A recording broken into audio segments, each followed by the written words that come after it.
coronavirus. But the bright side is that we all have more time to think about the Lord, to hear about His pastimes together. And we are very lucky. We count our good fortune, our blessings. Okay. Srimad Bhagavata, Mahima Stotra, we read every day, composed by Srila Sanatana Goswami. It is a beautiful glorification of the Srimad Bhagavatam, which we're reading now, to help us go deeper into meditative reading, meditative hearing. And it goes like this.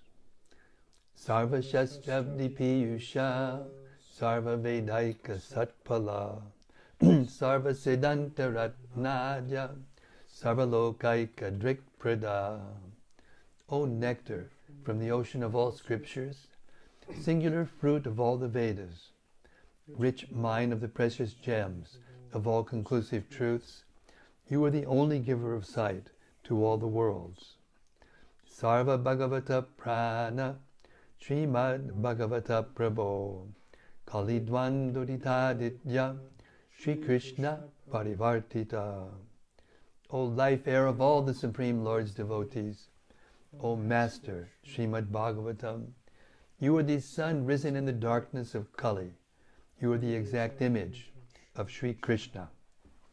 Paramananda Pataya, Prema Varshak Shadayate, Sarvada Savasevyaya, Sri Krishnaya Namostume.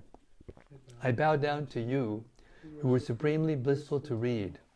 Your every syllable pours down a flood of prema. You can always be served by everyone. You are Sri Krishna Himself. Madeka Bando Mad Sangin, Mad Gudo Mad Mahadana, Mad Nistadaga Mad Bhagya, Mad Ananda Namostute.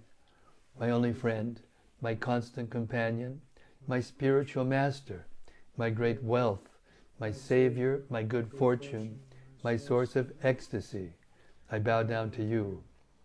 Asadu sadutadayin adini chochata kada hanamunchagadachin mam premnarit kantayospura.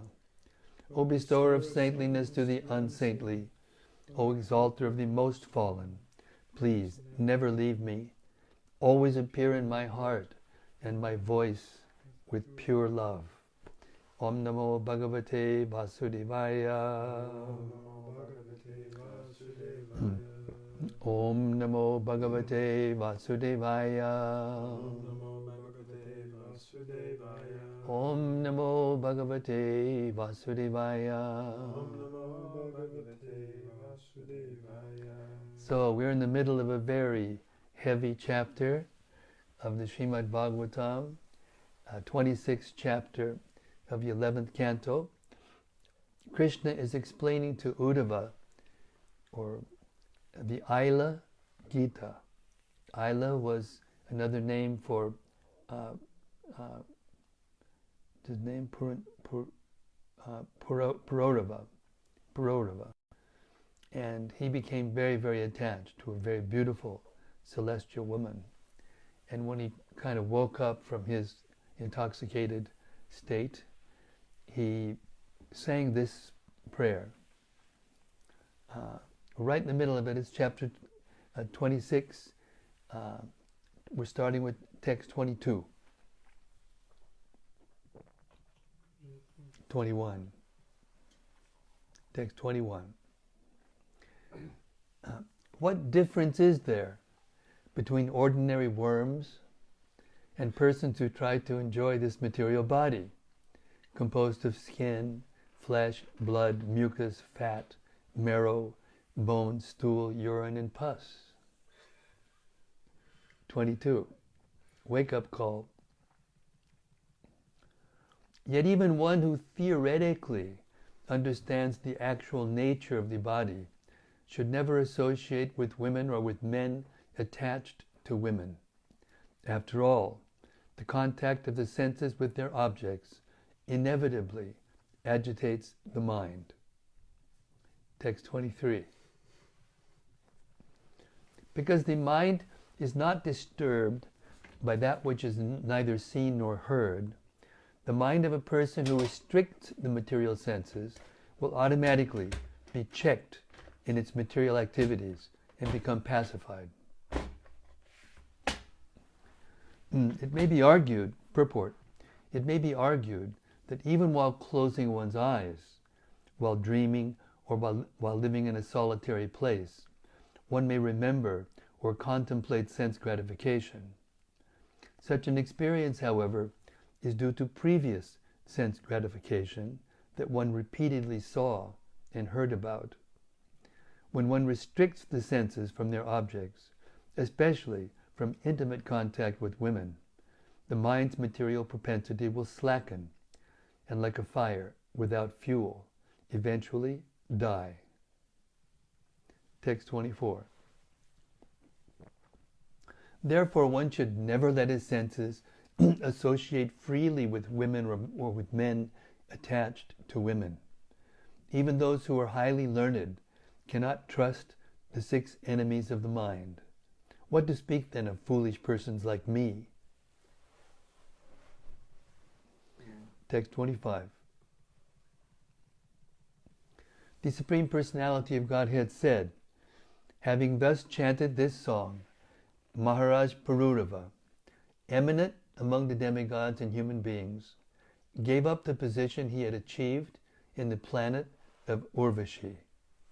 His illusion cleansed away by transcendental knowledge, he understood me to be the Supreme Soul within his heart, and so at last achieved peace. Text 26. An intelligent person should therefore reject all bad association and instead take up the association of saintly devotees, whose words cut off the excessive attachment of one's mind. 27. My devotees fix their minds on me and do not depend upon anything material.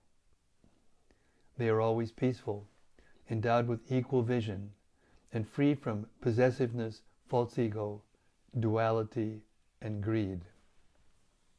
28. O greatly fortunate Uddhava, in the association of such saintly devotees, there is constant discussion of me, and those partaking in this chanting and hearing of my glories are certainly purified of all sins. Purport. Even if one does not receive direct instructions from a pure devotee, simply by hearing him glorify the Supreme Personality of Godhead, one can be purified of all sinful reactions caused by one's involvement in illusion. Text 29. Whoever hears, chants, and respectively takes to heart these topics about me, becomes faithfully dedicated to me, and thus achieves my devotional service. Purport. One who hears from advanced devotees of Lord Krishna can be saved from the ocean of material existence. When one obeys the order of a bona fide spiritual master, the polluted workings of the mind are checked. One sees things in a new spiritual light, and there blossoms the propensity for selfless loving service to the Lord, which gives the fruit of love of Godhead. Text 30. What more remains to be accomplished for the perfect devotee after achieving devotional service unto me, the Supreme Absolute Truth, whose qualities are innumerable, and to whom the embodiment of all ecstatic experience? Purport. Devotional service to Lord Krishna is so pleasing that a pure devotee cannot desire anything except service to the Lord. In the 10th canto of Srimad Bhagavatam, Lord Krishna told the gopis that they would have to accept their own service as the ultimate reward of their devotion to him, since nothing awards as much happiness and knowledge as devotional service itself. When one sincerely chants and hears the holy name and fame of Lord Krishna, the heart is purified, and gradually one can appreciate the actual, blissful nature of Krishna consciousness, loving service to the Lord. Text 31. Just as cold, fear, and darkness are eradicated for one who has approached the sacrificial fire, so dullness, fear, and ignorance are destroyed for one engaged in serving the devotees of the Lord. Purport.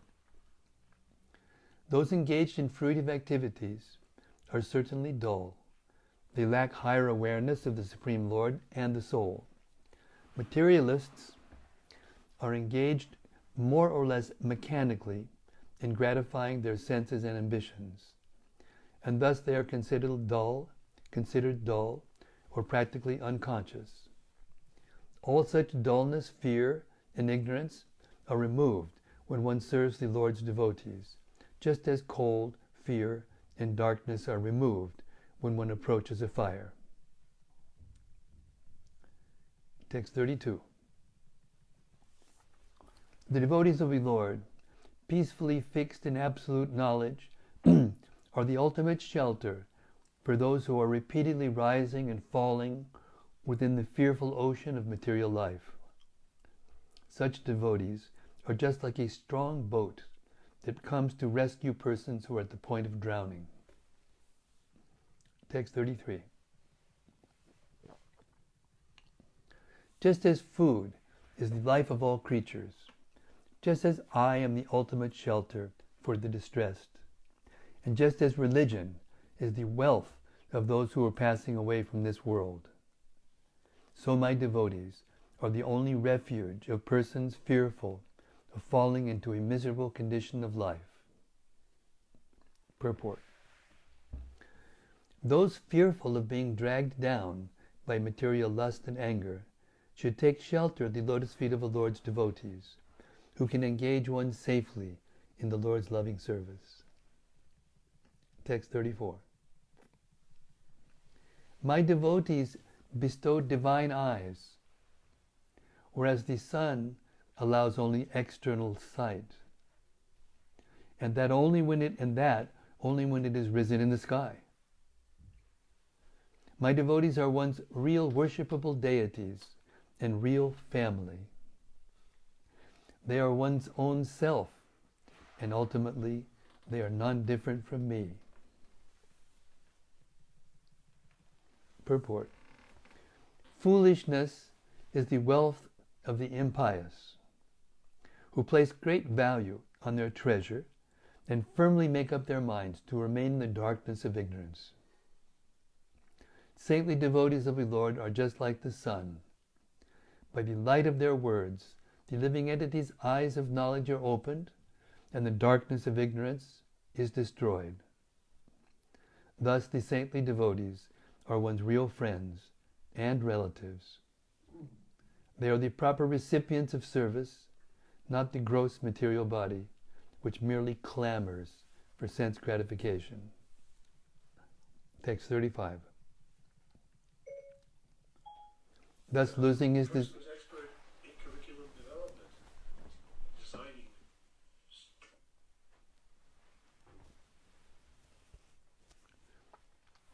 designing. Text 27. Oh, I'm sorry. This is text 35. Thus losing his desire to be on the same planet as Urvashi, Maharaj, Pururava, began to wander the earth free of all material association and completely satisfied within the self. Thus end the purports of the humble servants of His Divine Grace, A.C. Bhaktivedanta Swami Prabhupada, to the 11th Canto, 26th chapter of Srimad Bhagavatam, entitled the Aila-gita. All glories to Pururava, that brave person who was able to take himself out of the material existence association with beautiful women. Hare Krishna. Hari Bol, Hari Bol. Okay, we're moving right along. Chapter 27. Lord Krishna's instructions on the process of deity worship. Interesting, huh? How that chapter comes just before the instructions on how to worship the deity. Because to worship the deity, one has to be very clean, inside and out.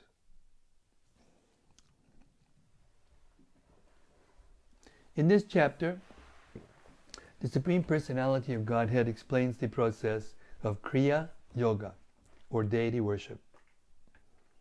Worshipping the deity form of the Supreme Lord automatically brings purity and satisfaction to the mind. Thus, it is the source of all desirable gains. If a person has no engagement in deity service, he will simply remain attracted to material sense gratification, and he will have no hope of giving up bad association. The Personality of Godhead has given instruction among the regulations of the Satpata scriptures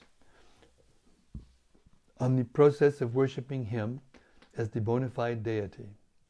Brahma, Shiva, Narada, Vyas, and all other sages have recommended this process described by the Lord as most perfectly beneficial for all the occupational classes and spiritual orders of human society, including even the women and Shudras. There are 3 varieties of archana, deity worship, based on either the original Vedas, the secondary tantras, or a combination of these. The deity image. Joey asked, is it me or is the reading tonight very soft?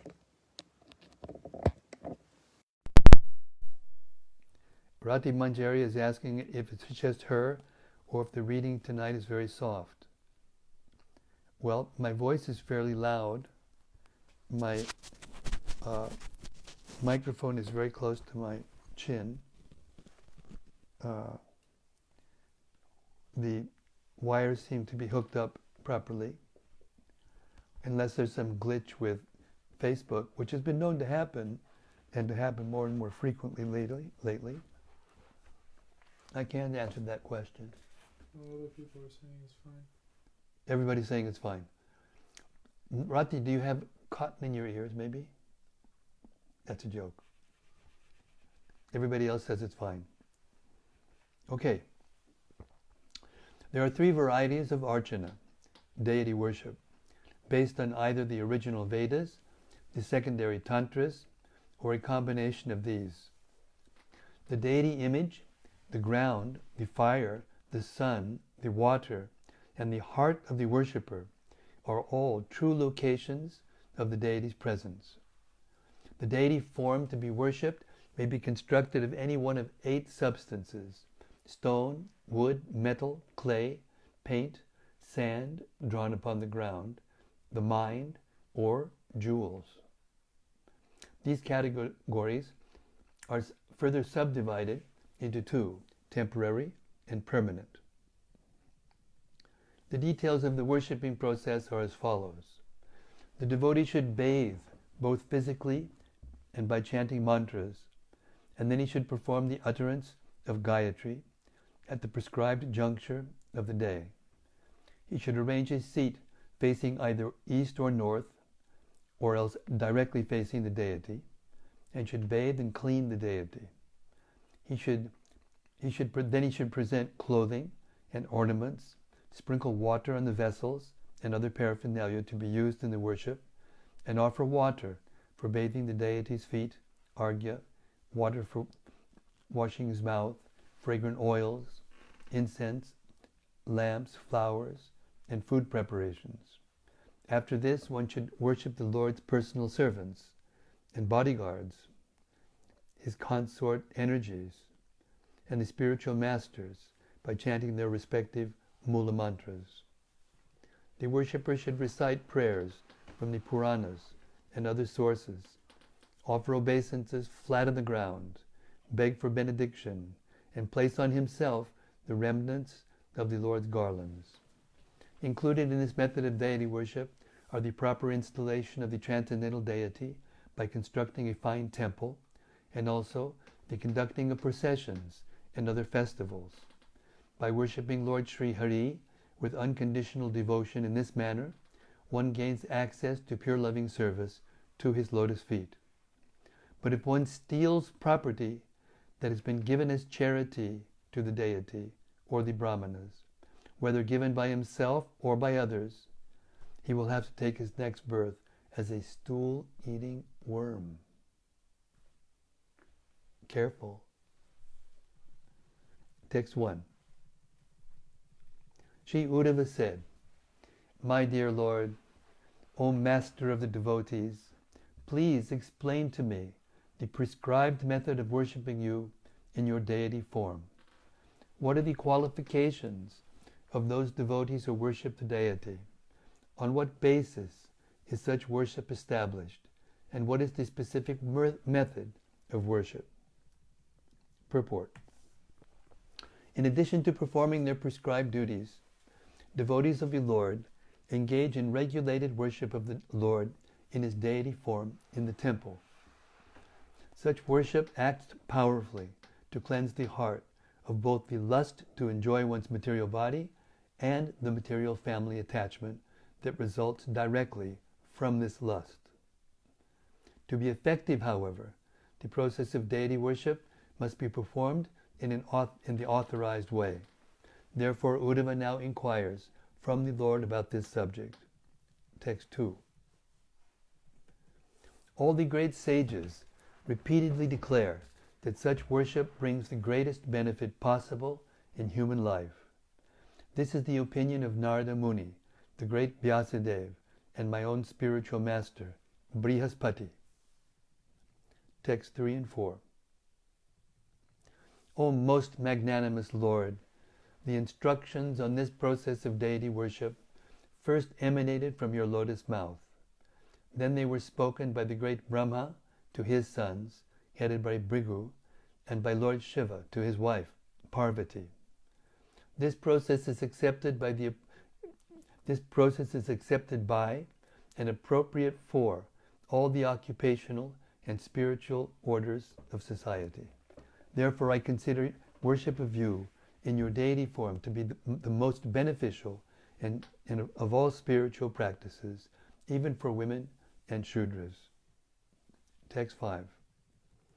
O Lotus-eyed One, O Supreme Lord of all Lords of the universe, please explain to your devoted servant this means of liberation from the bondage of work.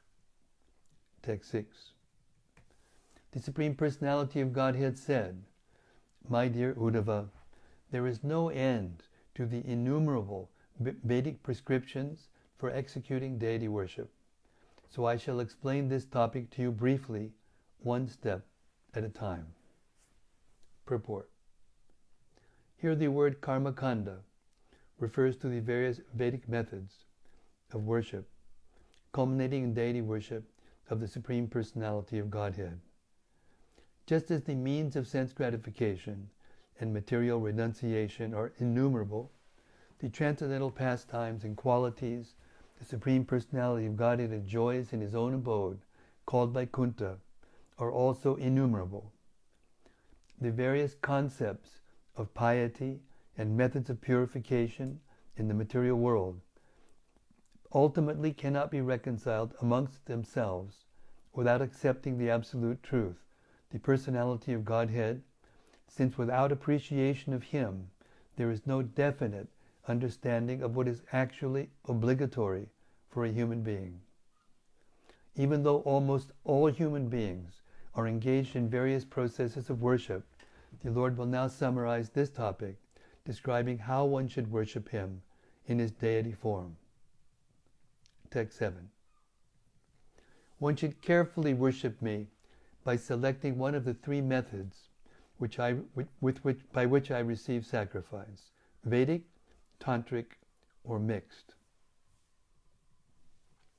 Vaidika refers to sacrifice performed with mantras from the four Vedas and auxiliary Vedic literature. Tantrika refers to such literatures as the Pancharatra and the Gautamiya Tantra. and mixed indicates utilization of both literatures. It should be remembered that superficial imitation of elaborate Vedic sacrifices will not bring one the actual perfection of life. One must perform sacrifice according to the prescription of the Supreme Lord, who recommends for this age the chanting of his holy names. Hare Krishna, Krishna Krishna, Hare Hare, Hare Rama, Rama Rama, Hare Hare. Text 8. Now please listen faithfully as I explain exactly how a person who has achieved twice-born status through the relevant Vedic prescriptions should worship me with devotion. Purport. The word swanigamena refers to the particular Vedic injunctions relevant to one's social and occupational status. Members of the Brahmana, Kshatriya, and Vaishya communities all achieve Dvijatvam, twice-born status, by initiation into the Gayatri Mantra. Traditionally, fully qualified Brahmana boys must be initiated at age 8, Kshatriyas at 11, and Vaishyas at 12, provided the proper conditions are met. Having achieved twice-born status, one should faithfully worship the Supreme Personality of Godhead in the form of the deity, as the Lord Himself will describe. Text 9. O twice-born person, a twice-born person should worship me, his worshipable Lord, without duplicity, offering appropriate paraphernalia in loving devotion to my deity form, or to a form of me appearing upon the ground, in fire, in the sun, in water, or within the worshipper's own heart. Text 10. One should first purify his body by cleansing his teeth and bathing. Then one should perform a second cleansing by smearing the body with earth and chanting both Vedic and Tantric mantras. Text 11. Fixing the mind on me, one should worship me by his various prescribed duties, such as chanting the Gayatri Mantra at the 3 junctures of the day. Such performances are enjoined by the Vedas and purify the worshipper of reactions to fruitive activities. Text 12.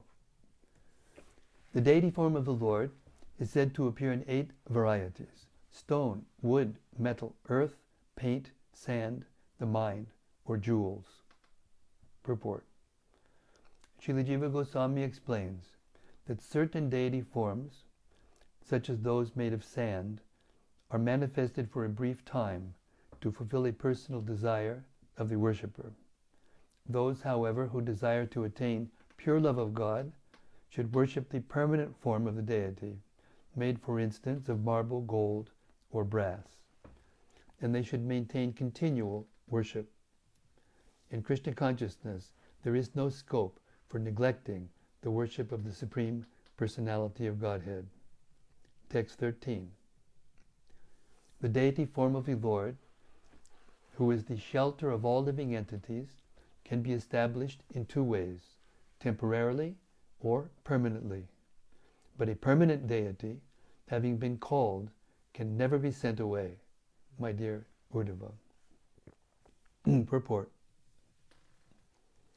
The devotees of the Lord should understand themselves to be the Lord's eternal servitors. Recognizing the deity to be the Lord Himself, they permanently install the deity and engage in perpetual worship.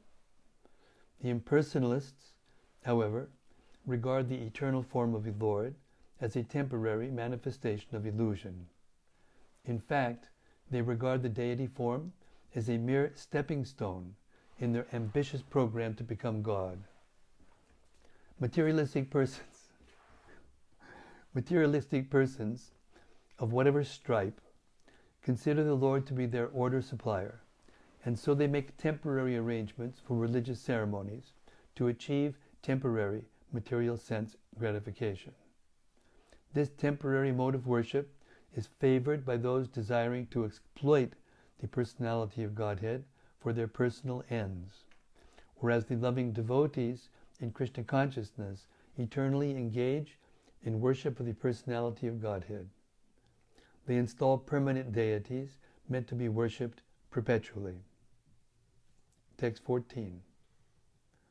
The deity that is temporarily established can optionally be called forth and sent away, but these two rituals should always be performed when the deity is traced upon the ground. Bathing should be done with water, except if the deity is made of clay, paint, or wood, in which cases a thorough cleansing without water is enjoined. Purport. Various classes of devotees worship the deity of the personality of Godhead according to their various stages of faith in the Lord. An advanced devotee of the Lord, of Lord Krishna, understands his eternal loving relationship with the Lord, and seeing the deity as the Lord himself, establishes an eternal relationship with the deity based on loving servitude to him. Understanding Lord Krishna to be the eternal form of bliss and knowledge, a faithful devotee makes a permanent arrangement for deity worship, installing the Lord's form, made of, for example, stone, wood, or marble. The Shalagram Shila is considered to be automatically installed, even without the formal ceremony, and so it is forbidden to call the deity with mantras or ask the deity to leave. On the other hand, if one prepares a deity form by drawing on sanctified ground or by constructing a sand image, one must call the deity with mantras and then ask the deity to leave the external form, which will soon be demolished by the natural elements. The general principle is that a pure devotee of the Lord understands his relationship with the deity to be eternal. The more one surrenders in loving devotion to the deity, the more one can understand the Supreme Personality of Godhead. Lord Krishna is a person, but he is the Supreme Person, possessing his own unique feelings. One can easily please the Lord by devotional service offered to his deity form.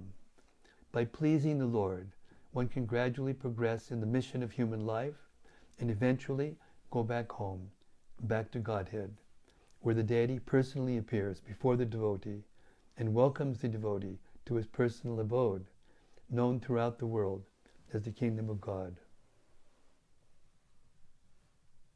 15.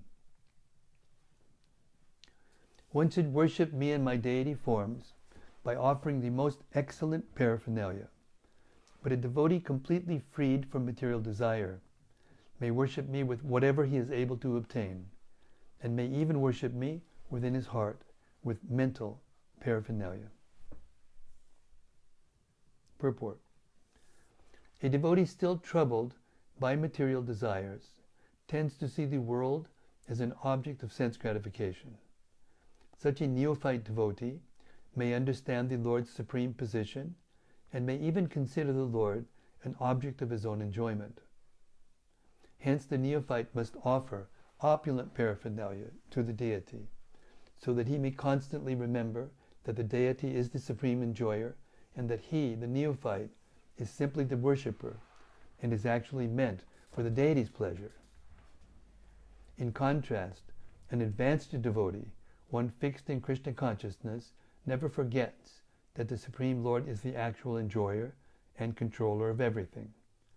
The pure devotee offers his unalloyed love to the personality of Godhead, along with whatever paraphernalia is easily obtained. A Krishna-conscious devotee does not waver in his devotion to Lord Krishna, and even with the simplest offering, he completely satisfies the personality of Godhead. Text 16 and 17.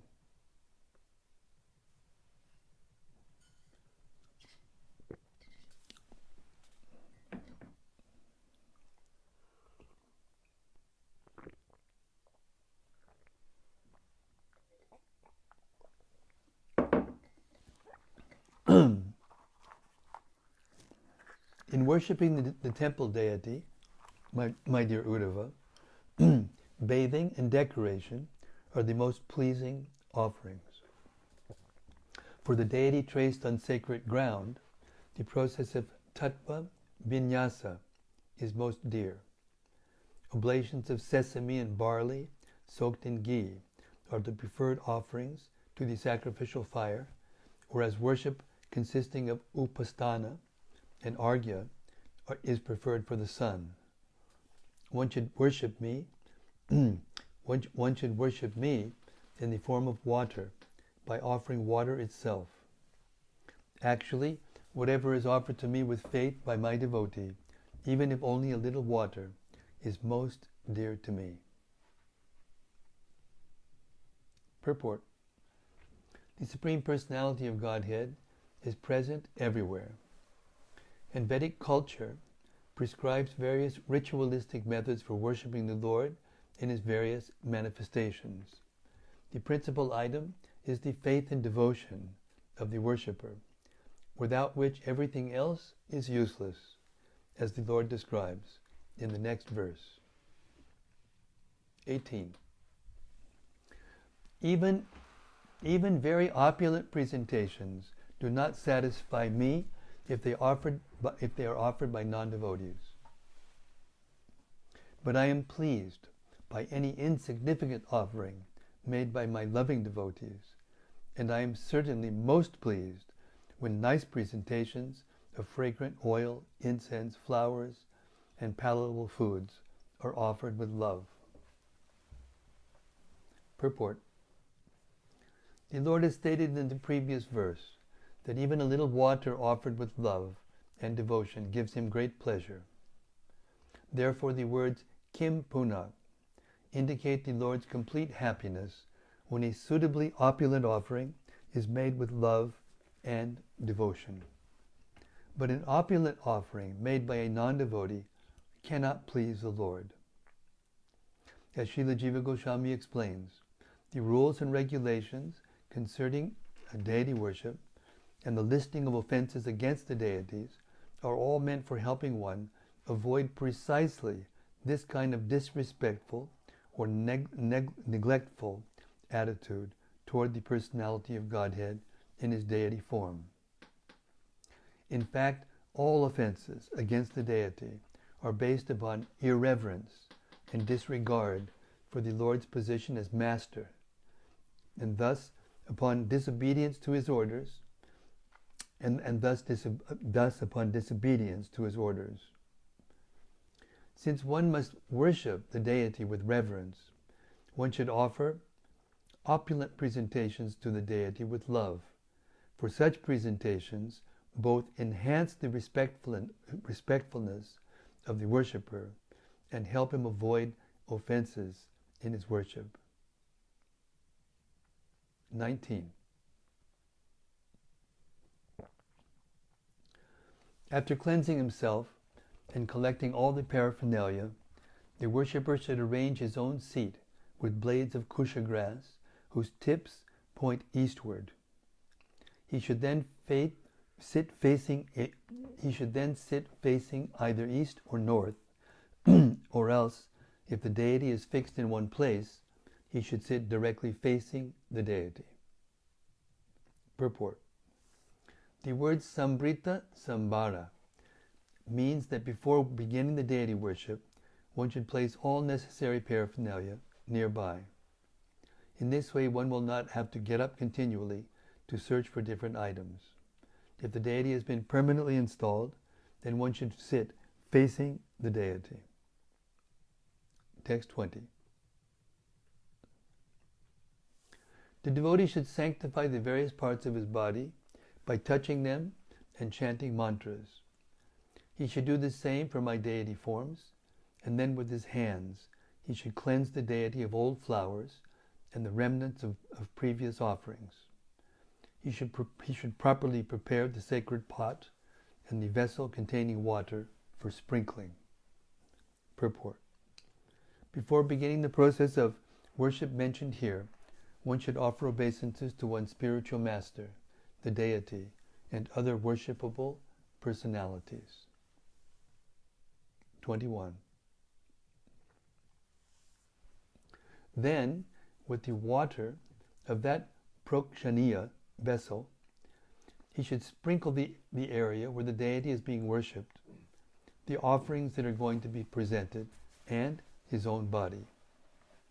Next, he should decorate with various auspicious substances 3 vessels filled with water. Purport.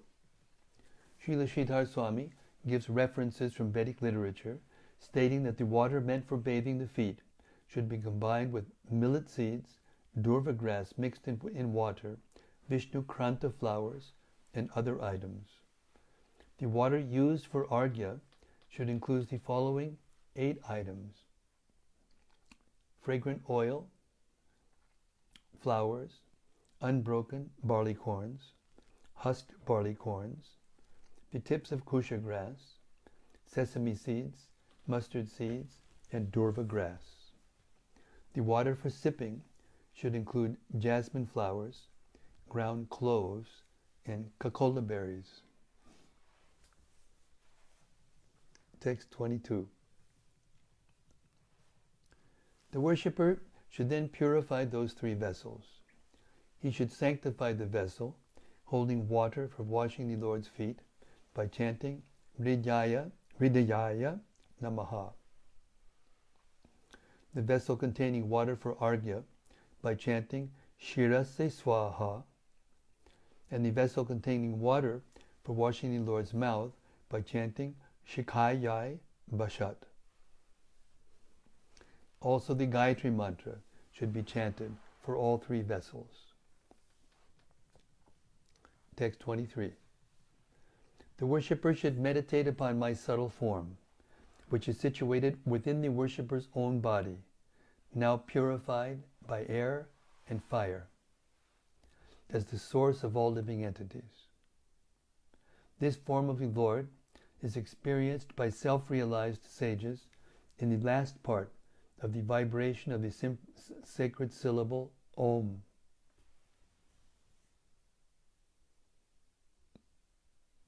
Purport.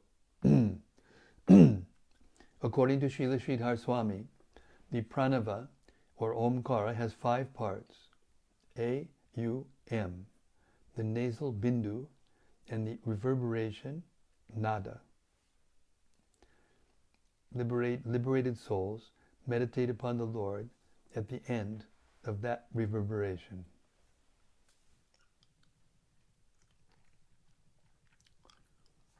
Translation. The devotee conceives of the Supersoul, whose presence surcharges the devotee's body in the form corresponding to his realization. Thus the devotee worships the Lord to his full capacity and becomes fully absorbed in Him. By touching the various limbs of the deity and chanting appropriate mantras, the devotee should invite the Supersoul to join the deity's form, and then the devotee should worship me. Purport. The body of a devotee is pervaded by the Supreme Lord, just as a house is pervaded by the glow of a lamp. I want to read that again. This is so nice. The body of a devotee is pervaded by the Supreme Lord, just as a house is pervaded by the glow of a lamp. Just as one gestures in a friendly way to indicate that a guest should enter one's house, one touches the body of the deity, chants appropriate mantras, and enthusiastically invites the Supersoul to enter the form of the deity. Since both the deity and the Supersoul are the Supreme Personality of Godhead, they are not different. One form of the Lord can immediately become manifest in another.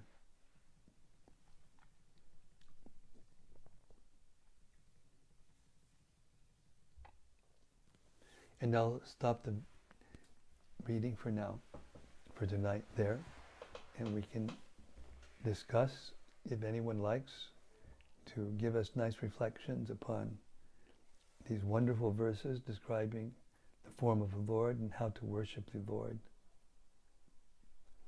culminating in the chanting of the Hare Krishna mantra. Yes, Radharaman.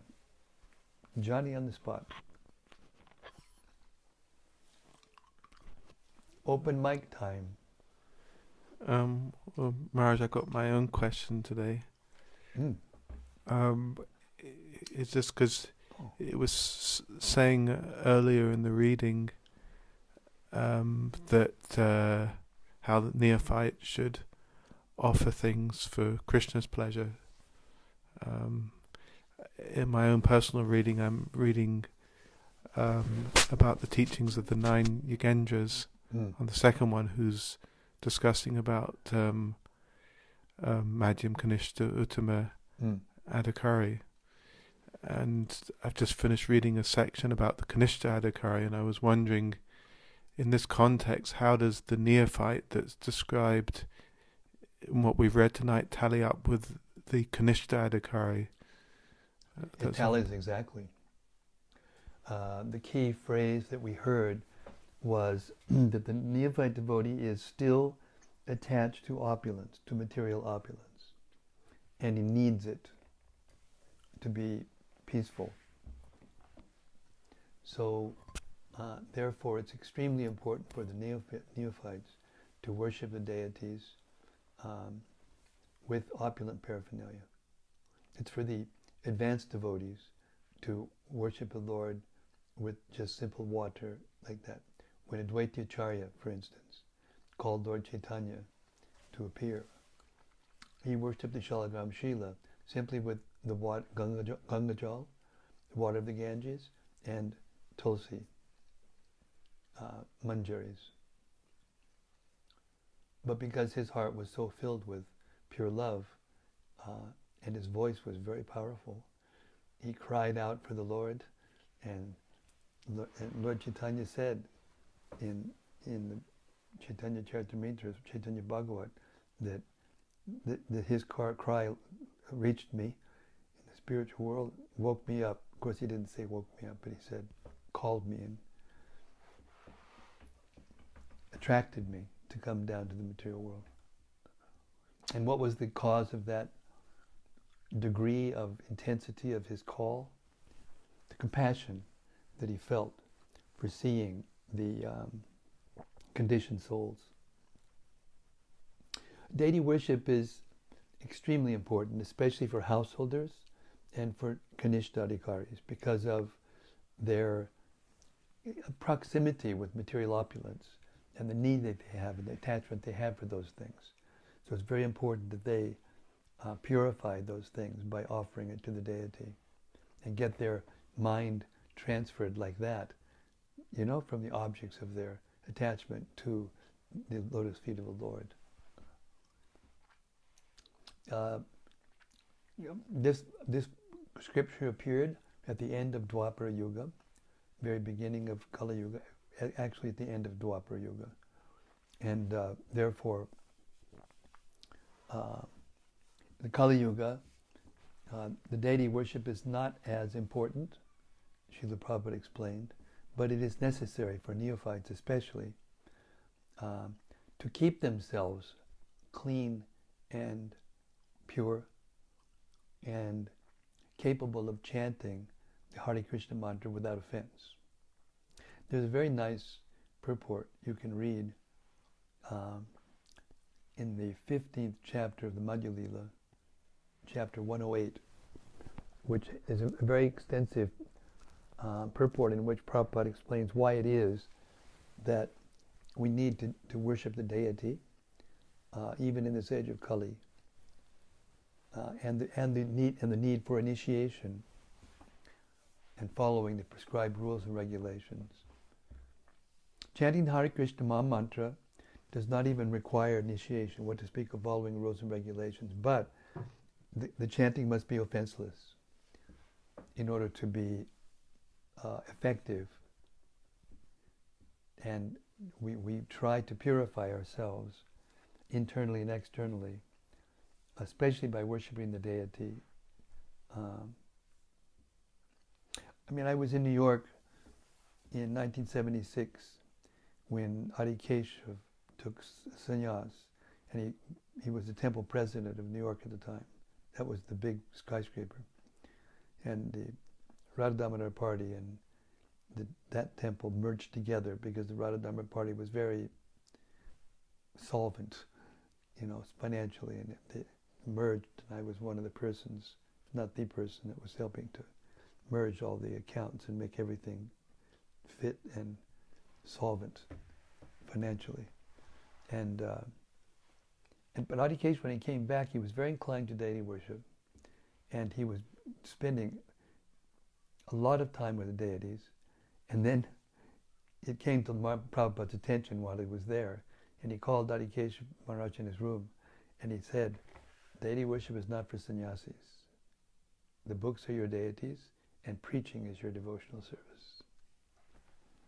So that's how important the preaching is. Hare Krishna. Do we have any...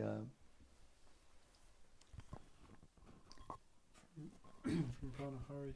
Hey Prana, Hare Krishna. He says, Hare Krishna Maharaj, please accept my humble obeisances. All glories to Srila Prabhupada. Jai Pranahari. Glories to Prabhupada. A reflection. I very much appreciate the conclusion that chapter 26 ended with, namely, that the devotees of the Lord are one's real friends, family, and refuge, and one can attain ultimate benefit by that association. I also have a question. The reactions to... Thanks, Prana, for reminding us of that. That's very sweet. I also have a question. The reactions to offenses in deity worship are relatively easier and quicker to be relieved of in comparison to offenses against the holy name. Could you please elaborate on reasons why this is, and perhaps advise on the best ways to avoid offenses? Your servant, Prabhupada. Well, I'm highly unqualified to even speak on this subject, but I will repeat the words of Srila Rupa Goswami to explain this.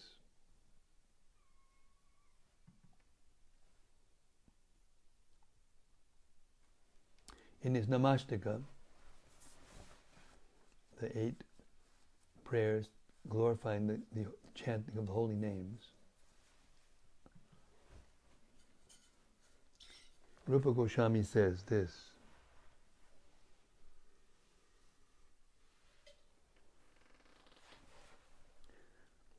Vacham Vachakam ityudeti bhavato Nama Sarupa Dvayam Purvasmat Parameva Hantu Karunam Tatrapi Jani Mahe Yastasmin Vihitaparada Nivaha Prani Samantad Bhaved Asyene Dumupasya Sopi Hisada Nandam Mudao Majjiti.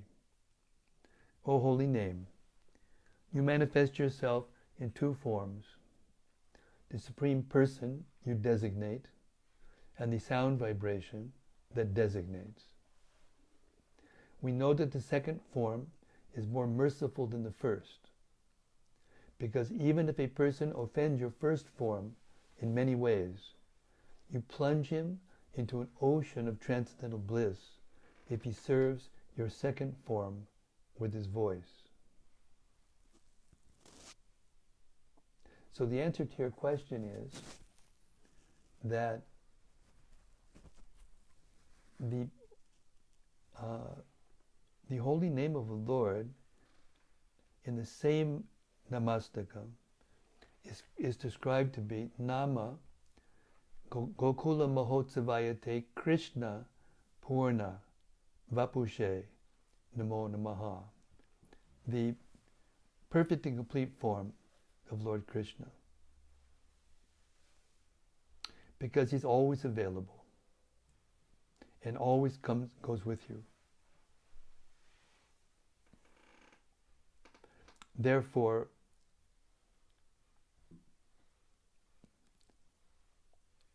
if you worship the holy name properly, if you serve the holy name, actually, and not chant in order to get something from the Lord, in order to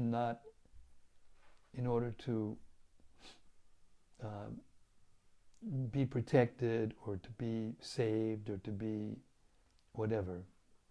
But if you actually chant the holy name in service, and what that means is to worship the holy name and to aspire to give the holy name to others, explain the holy name to others,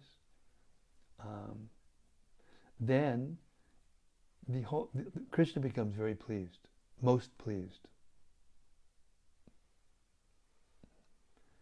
So,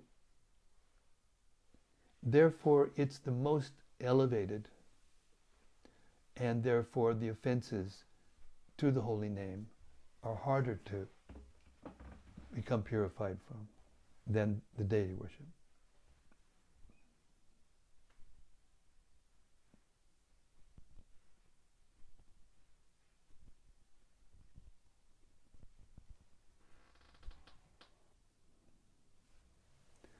That's all I can say on that topic, because I don't have much realization. But I have full faith in Rupa Goswami and his explanations. Did Prana have something more to say? That was everything from Prana. But there's something from Yadutama. Yadutama. Haribol Yadutama. Hare Krishna, Gurudev. Could you please explain more how the pure devotee's words cut off excessive attachment to the mind? Does this mean that by constantly hearing about Krishna from the devotees, we somehow or other stop identifying ourselves as the mind? It's not mechanical. This is not a mechanistic science. It depends on personal relationship. It depends on pleasing the devotee, pleasing Krishna. It's within our power to act properly, to think properly, according to the instructions given to us by Krishna and Krishna's representatives. It's within our power to do that. And if we don't do that, then the Lord is not pleased. The spiritual master is not pleased. But if we do that, the spiritual master is pleased. And then Krishna becomes pleased. Yasya prasadat bhagavat prasado. Yasya prasada nagatigatopi. Nagatigatopi means we can't attain the ultimate goal of the chanting, which is pure love of God, without pleasing Krishna and the spiritual master. Yasya devi parab bhaktir yata tevi tata garo tasya te katata yata prakashante mahatmana. For one who has full faith in Krishna and in his spiritual master, the import of Vedic knowledge is revealed within the heart. From within the heart, the understandings and realizations are revealed to that person who has full faith in the spiritual master and Krishna. So that's how the mind becomes purified, not by some mechanical hearing of the sound. It has to be received and embraced, accepted, embraced, and worshipped. Then the mind and the heart, the insides become purified, and one begets a taste for hearing, a taste for being with Krishna, a taste for being with Krishna's devotees. And what happens then is automatically, without separate endeavor, you lose your taste for matter, which is gross and, as we described in 26th chapter, the forms of the material energy are formed by what? Stool and urine and pus and blood and bones and hair and, abominable, smelly, horrible things.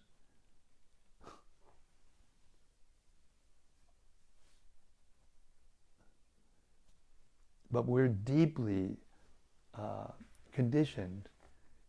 I was listening to Gopi Pranadana Prabhu today, and he was describing how the nature of the soul is that he is more brilliant than 10,000 suns. Each and every soul is more brilliant than 10,000 suns. That's the nature of the soul. But because that brilliance, that effulgence is dissipated by the covering and influence of the material modes, especially passion and ignorance, it can't be seen. And even one can't see it in oneself, one's potential.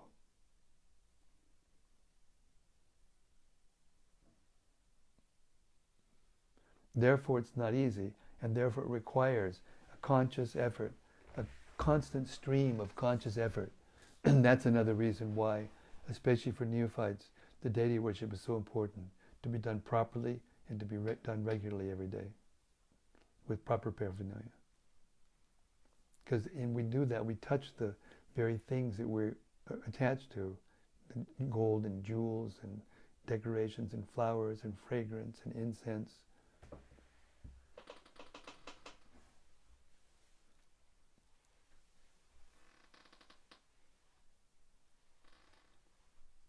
Well, could you read the question one more time, just in case? I want to make sure I covered everything. Could you please explain more how the pure devotees' words cut off excessive attachment to the mind? Does this mean that by constantly hearing about Krishna from the devotees, we somehow or other stop identifying ourselves as the mind? Well, it somehow or other means when the mind absorbs itself in the sound coming from the spiritual master, the transcendental sound coming from the spiritual master, and the holy name, and the scriptures, then we get a higher taste. But as Krishna says, Vishayabhinivartante nirahar rasidehina rasavarjam misopyasya param drishtva nivartate. That you may have a taste for material things, but by stopping it, you get a higher taste.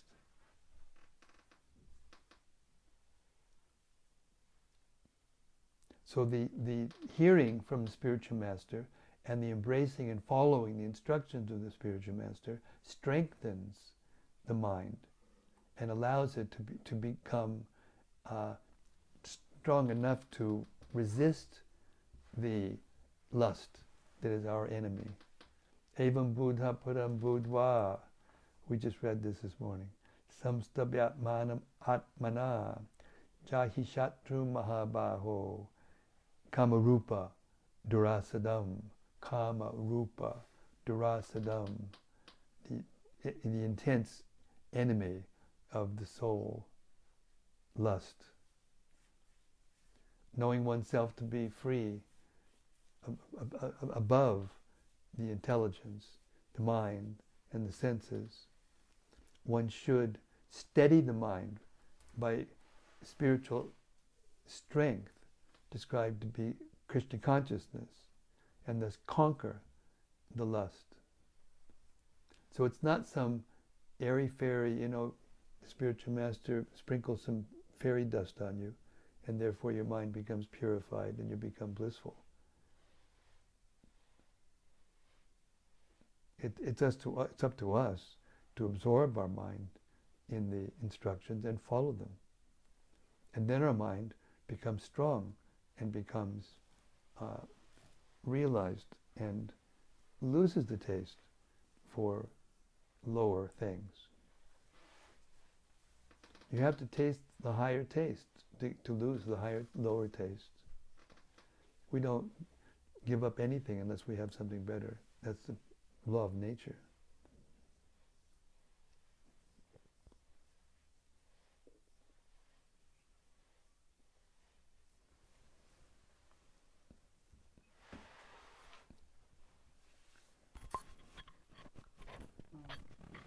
Nidutama Prabhu says, thank you so much. Hare Krishna. And Prana wrote something else here. Prana says, "Thank you, Maharaj. It makes sense that since the holy name is even more merciful than the deity form, according to Rupa Goswami, therefore the offenses against the name will be more detrimental and difficult to overcome." Yes. If I understood correctly, your prescription for avoiding offenses to the name is to chant with the intent to attentively serve, free from ulterior motive. Precisely. Such service to the holy name will include distributing the holy name to others. We are reading Adi-lila 6th chapter in ashram right now, and in this chapter Krishnadas Kaviraj makes the point how this service attitude is the foundation of all the other relationships with the Lord. Yes. It's the duty of the spiritual master to teach the disciple what the service attitude is, and in proportion to the service attitude, and which also can be translated as submissiveness.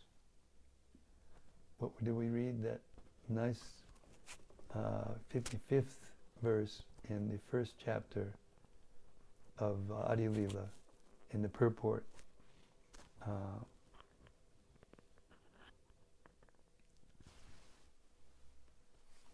Get there, go there, go there. Adi-lila, first chapter. This word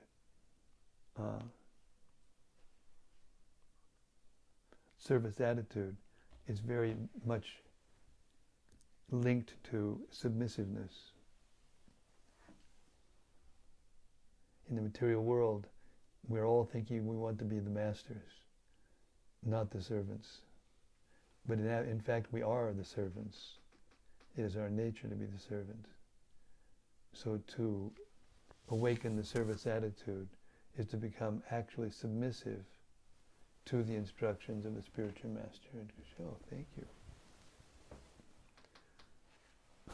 Here, Prabhupada says in his purport to this verse, this is Adi-lila, chapter 1, verse 55. The entire material manifestation develops and exists because the Supreme Personality of Godhead enters it as Paramatma, or the Supersoul. The Personality of Godhead in his all-pervading feature as Paramatma enters every entity, from the biggest to the most minute. His existence can be realized by one who has the single qualification of submissiveness, and who thereby becomes a surrendered soul.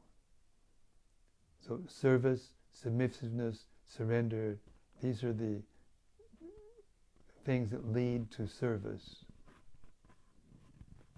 The development of submissiveness is the cause of proportionate spiritual realization, by which one can ultimately meet the Supreme Lord in person as a man meets another man face to face. Because that's what Krishna likes. We are his servants by nature, eternally. And so, just like a father who has 4 sons, and one of them is completely rebellious and just runs away and does whatever the father asks to do, does the opposite. He's not pleased. Here we are in the material world, having run away from Krishna, trying to exploit his energy for ourselves and to be the master. Therefore, we must become the servant.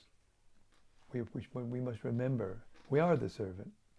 But here we're being forced, but in the spiritual world it's natural to serve, to want to please. Service means to please, to want to please the senses of the master. That's what service means. That's what submission means. That's what the secret of spiritual life is. It's what surrender means. To serve with love, not by force. The rules and regulations are by force. But spontaneously to serve with love, that's the goal. And that's what pleases Krishna. And therefore that's the hardest thing to achieve.